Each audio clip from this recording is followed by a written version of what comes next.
വീട്ടിൽ കയറി അടിച്ച് തല പൊട്ടിക്കും. തടിക്ക് ബോധമുണ്ടായിക്കൊള്ളണം. അതിനൊരു തർക്കമില്ല. അപ്പൊ വളരെ സ്നേഹത്തോട് കൂടിയിട്ടേ എനിക്ക് ഇവരെ മദ്യം കൊടുത്തു വിട്ട നേതാക്കന്മാരോട് ഒരു ചെറിയ സൂചന, അഭ്യർത്ഥന പറയാം. ഞങ്ങൾ ഈ മദ്യം കൊടുത്തു വിട്ടും മയക്കുമരുന്ന് കൊടുത്തു വിട്ടും UDF-ന്റെ പ്രവർത്തകരെയും എന്റെ നെഞ്ചത്തേക്കും പറഞ്ഞു വിട്ടാൽ അവരതിന്റെ തൊഴിലാളികളാ. നമുക്കറിയാം. വീട്ടിൽ കയറി അടിച്ച് തല പൊട്ടിക്കും. തടിക്ക് ബോധമുണ്ടായിക്കൊള്ളണം.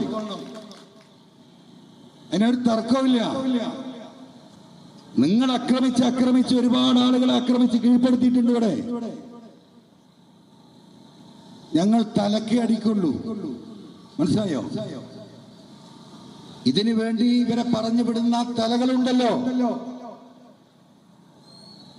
അത്ര മാത്രമേ എനിക്കതിനെ സൂചിപ്പിക്കാനുള്ളൂ.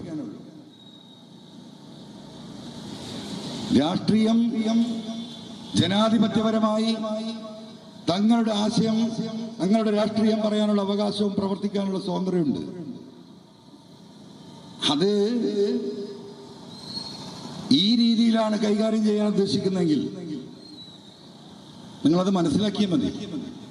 അത്രമാത്രമേ ഇപ്പൊ പറയുന്നുള്ളൂ. ഒളിച്ചു നിന്ന് രാഷ്ട്രീയ പ്രവർത്തനം നടത്താനല്ല ഞാൻ പഠിച്ചിട്ടുള്ളത്, അതിന്റെ മുന്നിൽ നിന്ന് പ്രവർത്തിക്കാൻ തന്നെയാണ് പഠിച്ചിട്ടുള്ളത്.